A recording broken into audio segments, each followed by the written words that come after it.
ಶ್ರೀ ಗುರುಭ್ಯೋ ನಮಃ. ಸದ್ಗುರು ಶ್ರೀ ಸಾಯಿದೇವಾಯ ನಮಃ. ಕನ್ನಡ ನಾಡಿನ ಸಮಸ್ತ ವೀಕ್ಷಕರಿಗೆ ನಾನು ನಿಮ್ಮ ವಾಸ್ತವ್ಯ ಮಾಡ್ತಿರೋ ನಮಸ್ಕಾರಗಳು. ಮೊದಲನೇದಾಗಿ ನಮ್ಮ ಈ ಒಂದು ಚಾನಲ್ಗೆ ಸುಸ್ವಾಗತ. ಇವತ್ತಿನ ಈ ಒಂದು ವಿಡಿಯೋದಲ್ಲಿ ನಾನು ನಿಮಗೆ 2026ರ ಮೀನ ರಾಶಿಯ ಸಂಪೂರ್ಣ ಭವಿಷ್ಯವನ್ನು ತಿಳಿಸ್ಕೊಡ್ತೇನೆ.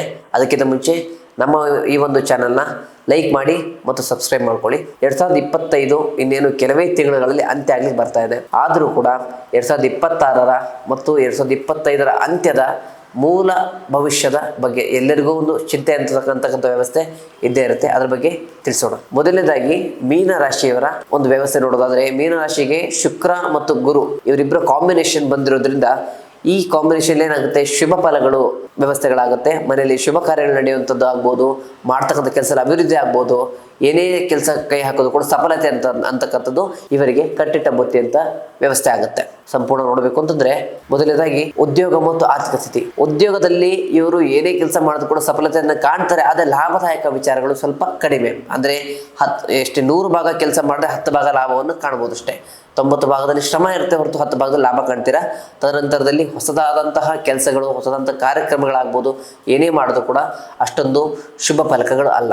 ಯಾಕಂದ್ರೆ ನಿಮ್ಮ ಒಂದು ರಾಶಿಯಲ್ಲಿ ಗುರು ಶುಕ್ರ ಕಾಂಬಿನೇಷನ್ ಇದ್ರೂ ಕೂಡ ನಿಮಗೆ ಕೆಲವೊಂದು ಸಮಸ್ಯೆಗಳು ನಿಮ್ಮ ಜಾತಕದ ಅನುಗುಣವಾಗಿ ಲಾಭದಾಯಕವನ್ನು ತಂದು ಕೊಡೋದಿಲ್ಲ.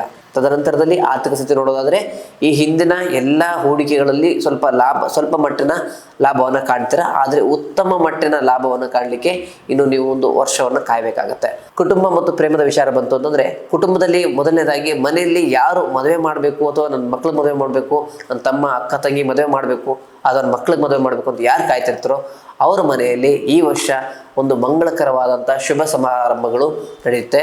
ಮತ್ತು ಆದಷ್ಟು ನಿಮ್ಮ ಕುಟುಂಬದಲ್ಲಿ ಶುಭ ಸಮಾರಂಭಗಳಿಗೆ ನೀವು ಹೋಗೋದು ಬಹಳ ಉತ್ತಮ. ಆ ಒಂದು ಪಾಸಿಟಿವ್ ಮೈಂಡ್ ಸೆಟ್ನಿಂದ ನಿಮ್ಮ ಜೀವನದಲ್ಲಿ ಉತ್ತಮ ಯಶಸ್ಸನ್ನು ಸಾಧಿಸಲಿಕ್ಕೆ ನೀವು ಸಾಧ್ಯ ಆಗುತ್ತೆ.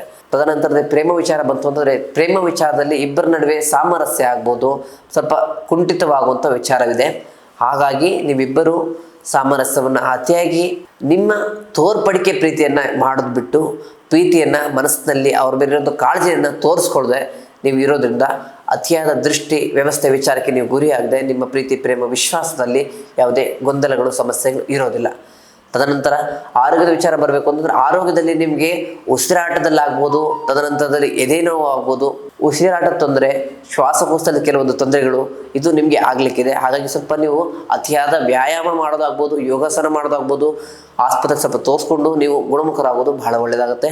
ಈ ಒಂದು ರಾಶಿಯವರಿಗೆ ಉಪಾಯ ಮಾರ್ಗವನ್ನು ಹೇಳೋದಾದರೆ, ಇವರು ಪ್ರತಿ ಮಂಗಳವಾರ ದೇವಿ ದೇವಸ್ಥಾನಕ್ಕೆ ಹೋಗಿ 11 ಅಥವಾ 21 ನಿಂಬೆಹಣ್ಣಿನ ತುಪ್ಪದ ದೀಪವನ್ನು ಹಚ್ಚೋದ್ರಿಂದ ಇವರ ಜೀವನದಲ್ಲಿ ಬರ್ತಕ್ಕಂಥ ಎಲ್ಲ ಆರೋಗ್ಯ ಸಮಸ್ಯೆ, ಫೈನಾನ್ಷಿಯಲ್ ಆಗ್ಬೋದು, ಮನೆಯಲ್ಲಿ ಇರ್ತಕ್ಕಂಥ ಕಿರಿಕಿರಿಗಳಾಗ್ಬೋದು, ಮಾಡ್ತಕ್ಕಂಥ ಕೆಲಸ ಅಭಿವೃದ್ಧಿ ಆಗ್ಬೋದು, ಎಲ್ಲ ವ್ಯವಸ್ಥೆ ಕೂಡ ನಿಮಗೆ ಶುಭಕರವಾಗಿ ಕನ್ವರ್ಟ್ ಆಗಲಿಕ್ಕಿದೆ. ಇದಾಗಿತ್ತು 2026ರ ಮೀನ ರಾಶಿಯ ಸಂಪೂರ್ಣ ಭವಿಷ್ಯ. ಮುಂದಿನ ವಿಡಿಯೋದಲ್ಲಿ ಸಿಗೋಣ. ನಮಸ್ಕಾರ.